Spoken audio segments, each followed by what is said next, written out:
Հայաստան, Հայաստան, Հայաստան, ու դա մենակ ես չեմ ասում։ Հայաստան, Հայաստան, Հայաստան, Հայաստան, Հայաստան, Հայաստան,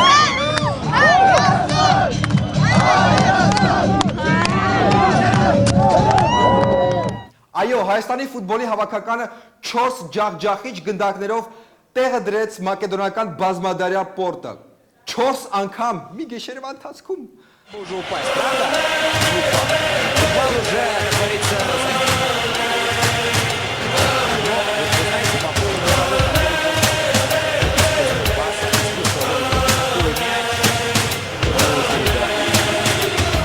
Մենք խնդրում ենք մեր ֆուտբոլիստներին էլի մեզ այսպես ուրախացնել։ Իսկ ով չի եղել մարզադաշտում, կարող են մի թեթև զգալ էներգիան օրինակ այս մարդու միջոցով։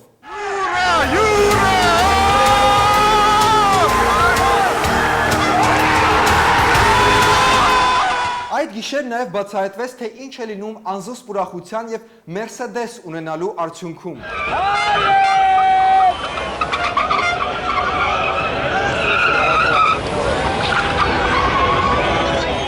Այո, պահի տակ ուրախությունը նաև ստվերեց զգուշությունը եւ ողջամտությունը մասամբ։ Վաղուց այդքան միասնություն չէինք տեսել Հայաստանում։ Մի պահ նույնիսկ Ռուբեն Հարապետյանը դրական երանգներ ստացավ։ Իսկ ցնծացող Սավվել Ալեքսանյանը մի պահ նույնիսկ նորմալ մարդու տպավորություն թողեց։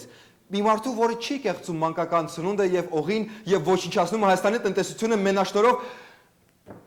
Լավ, հիմա տխուրի մասին պետք չի։ Եկեք մի հատ էլ վայելենք քաղցր պահերը։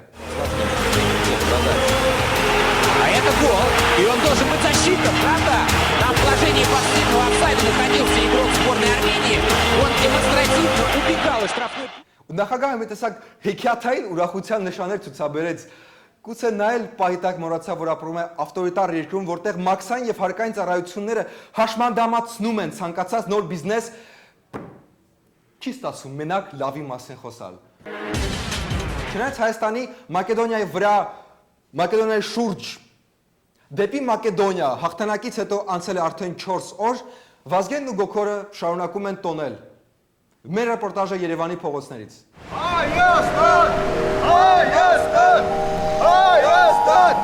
Հայաստան! Որ մենք հիմա գնում ենք այդ իռլանդացիներին, ասենք իրանց գլխին ինչ է գալիս վաղը։ Երբ ենք իրանց պորտը դնելու տեղը։ Իսպանատուն չկար Հայաստանում, ամենամոտ բանը Իռլանդիային որ կա, այդ իրանց Irish pub-ն է։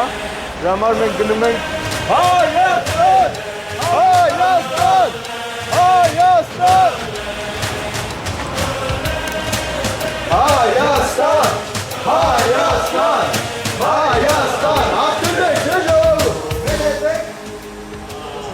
Առնվազն 2 հոգի մեր հետ էին։ Այսի այն կարգ իրադարձությունն է, որ ես էլ մինչև նոր տարի տոնելու եմ։ Եթե Իռլանդիային էլ հաղթենք, ես մինչև մյուս տարի տեսակ մակեդոնացիներին ինչ արի։ Հայեր! Իհարկե լրիվ նույն ոգևորությունը չի ինչ որ երեք չառաջորներ, բայց էլի զգում ենք ահագին արձագանք ժողովրդից, ահագին մարդիկ մեզ միացան ընթացքում, հենց հիմա մեր հետ չեն, մնացին Բիլայնում։ Հայեր! Ոսներ! Հայեր! Հայեր, հայեր! Տեսակ ինչ արի մակեդոնացիներին! Տեսա Իռլանդիայի հերթն է։ Իռլանդացիք դո բռնվեն։ Գալիս ենք։ Դնում եք ազգը ոնց է ողջունում։ Armenia! We are the winners! Who are you cheering for? Հայաստան! Հայաստան! Հայեր! Իռլանդացիք, բացեք դուրը։ Հայեր! Հայաստան! Հայաստան! Մենք եկել ենք ասենք, որ փոխանցեք իրանց, որ մենք ենք հաղթելու։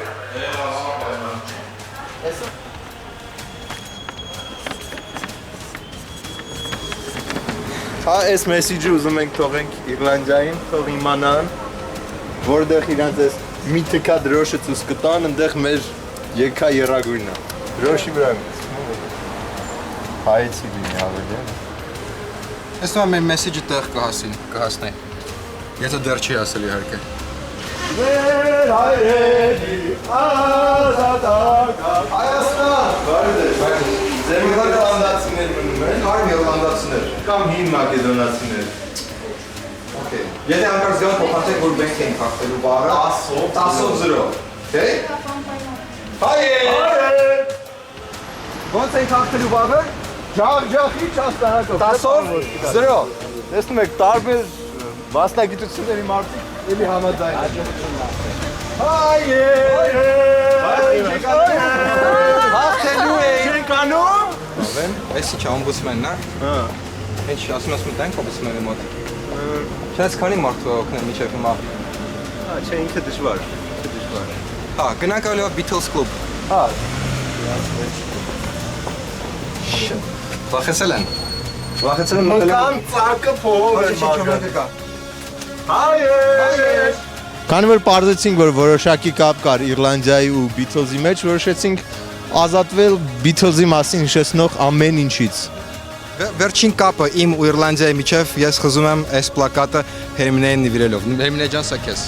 Շնորհակալ։ Հուսով եմ սա չի նշանակում, որ դու Իռլանդիային ես երկրպագ։ Չէ, իհարկե, Հայաստանին։ Ուրեմն ինչ ենք անելու։ Հաղթելու ենք։ Հայաստան! Հայաստան!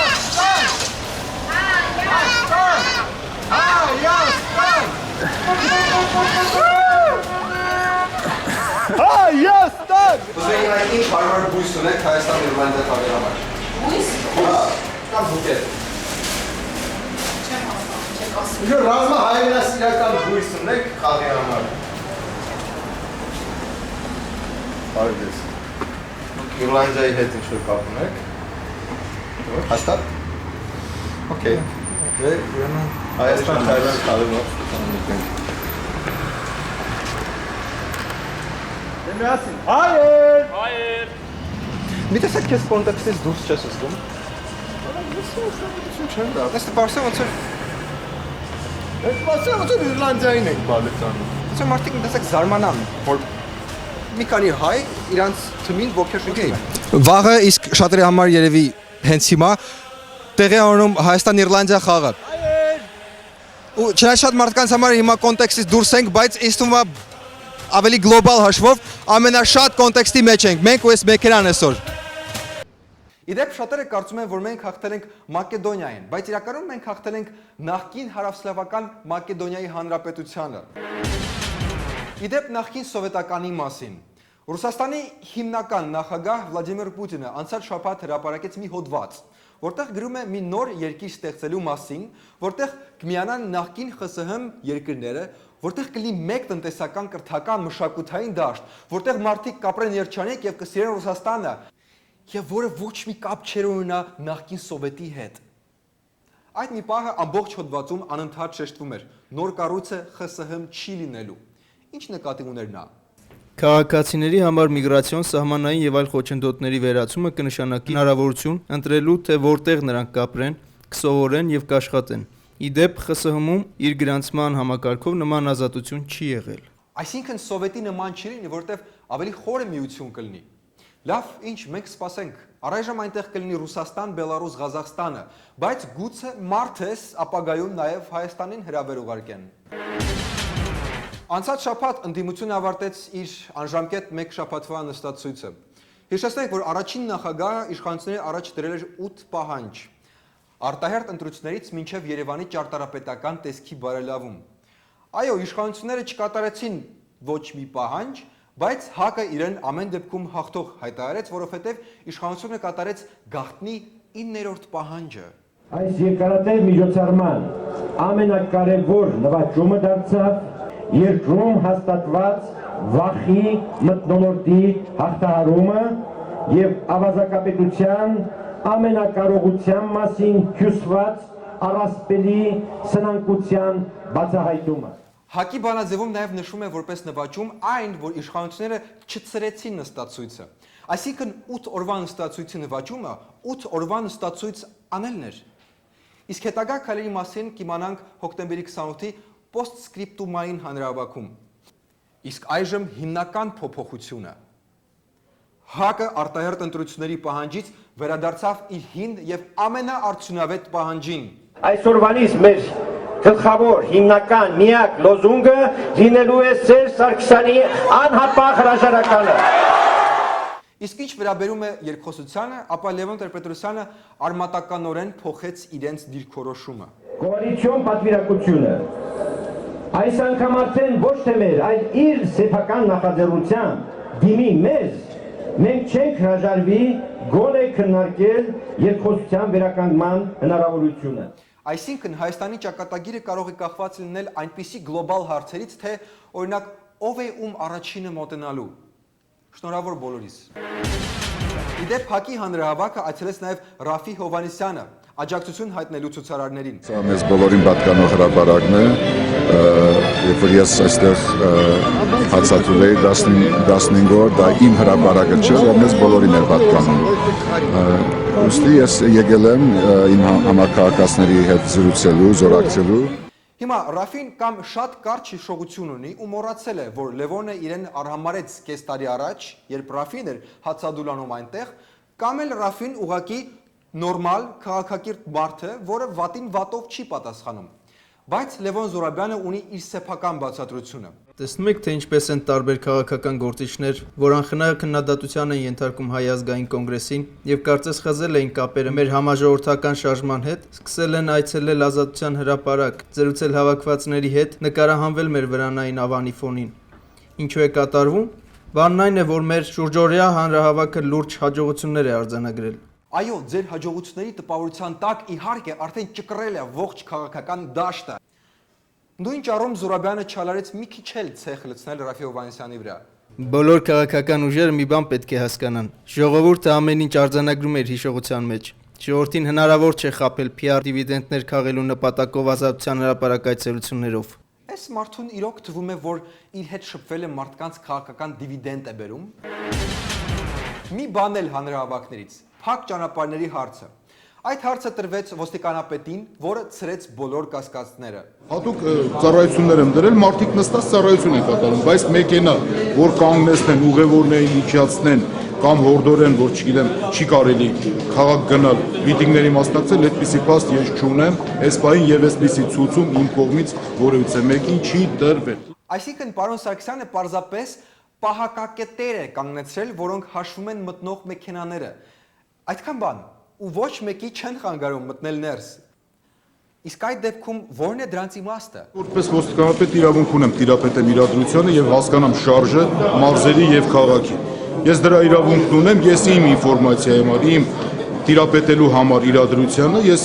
ուժեղացրել եմ իմ ծառայությունները, որպեսզի նրանց միջոցով կարողանամ հասկանամ ինչ է կատարվում։ Իդեպ նա նաև պաշտոնապես հրաժարվեց ընդդիմությանը տրամադրել առաջին անհրաժեշտության պարագաները։ Աջակցու ես կոկա-կոլա կամ պեպսի-կոլա չեմ տրամադրելու ընդդիմադիրներին, ընդհանրապես ապահովելու եմ հասարակական կարգը։ Իսկ հիմա պորնոգրաֆիայի մասին։ Վստահ եմ մոռացած կլինեք, դրա համար մի փոքր հիշեցնեմ, որ մոտ 1 ամիս առաջ Հայաստանի հասարակությանը հասցվեց անուղղելի հարված։ Ազգը տեսավ սեքս։ Եվ չնայած շատերը մոտավորապես ենթադրում էին, որ սեքս գոյություն ունի, բայց ոչ մեկի մտքով չէր անցնում, որ հայ դերասանուհիները դրանով զբաղվում են։ Դերասանուհու գործընկերների արձագանքը եղավ այսպեսին. Ընդհանրապես ինձ թվում է, այս ամբողջ ինչ որ եղել է, դա լուրջ տրագեդիա է, շատ մեծ ցավալի խնդիր է եւ անհատի համար եւ հասարակության։ Լավ բան չի դա այդպես։ Այո, սեքսը իհարկե լուրջ հարված է ազգի ռազմահայրենասիրական եւ դեմոգրաֆական ոգուն։ Այս շաբաթ Անժելան իր նախկին ամուսնու հետ փորձեց բոլորի պորտերը դնել տեղը երկիր մեդիայի եթերում։ Նկարներն են, որոնք մենք ունեցել ենք տարիներ առաջ։ Արդեն սենսացիոն բացահայտում է։ Այն ինտերվյուն, որ տվել են 3-ով, ես դա չեմ նայել ու սկզբունքորեն չեմ նայել։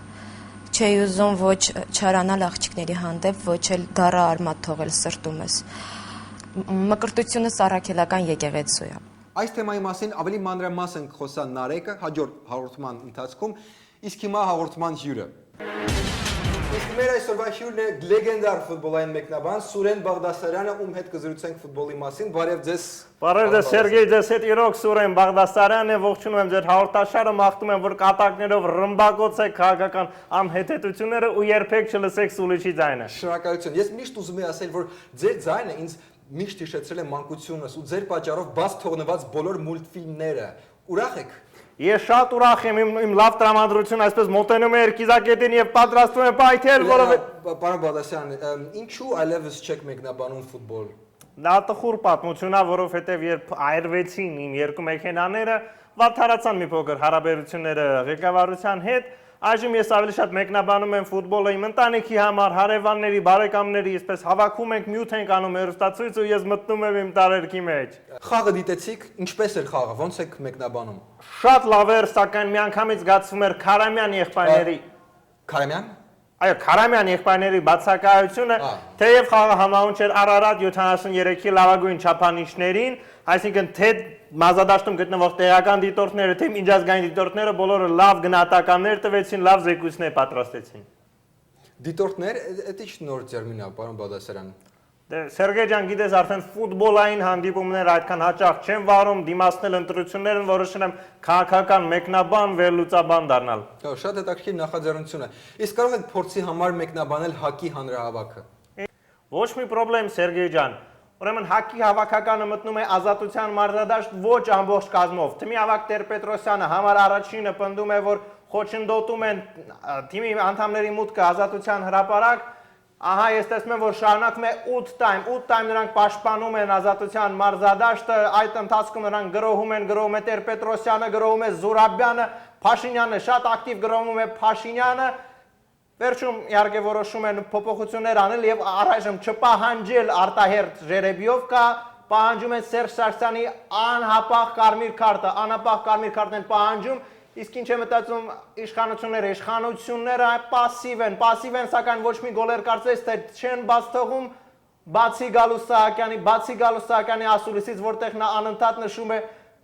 գարշոկների պահանջը։ Գարշոկներ, այո, չեմ սխալվում, գարշոկներ, ահա վտանգավոր պահ, այդպես էլ տեղի չունեցավ, ամեն ինչ նորմալ էր, Սերգեյ։ Վատ չէր, գիտեք, հեչ վատ չէր։ Ես ԶԼՄ-ներին ասեմ, որ նկատի ունեցեք, լուրջ մրցակցություն է սկսում պարոն Գիրագոսյանին եւ Իսկանդարյանին։ Չափազանց լուրջ մրցակից եմ լինելու, ինչպես ժամանակին Փյունիկն ու Միկացեմեն։ Գիտեք ինչ, եկեք վերադառնանք ֆուտբոլին,